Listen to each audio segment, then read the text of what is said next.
வெள்ளை பூசணியை சட்டியில் போட்டு வறுத்து கொள்ளவும்.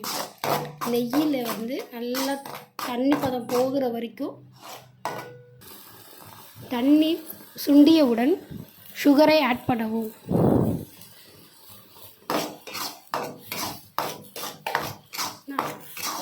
நல்லா கிளறி விடவும். ஃபுட் கலர் கொஞ்சம் கலந்து கொள்ளவும்.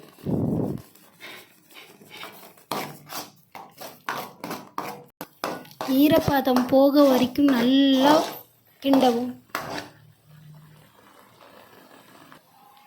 நெய்யை நன்றாக விட்டு கிளறவும். நல்லா சுண்ட விடவும்.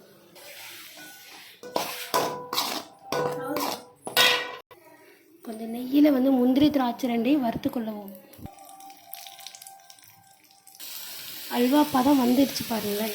இதில் திராட்சை முந்திரி போடவும்.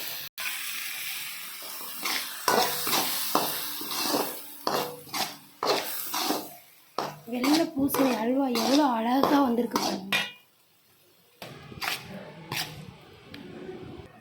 சின்ன பாத்திரத்தில் மாற்றிக்கலாம் பாருங்கள். எவ்வளோ அழகான பதம் வந்துருச்சு பாருங்கள். அல்வா ஹோட்டல் ஸ்டைலில்.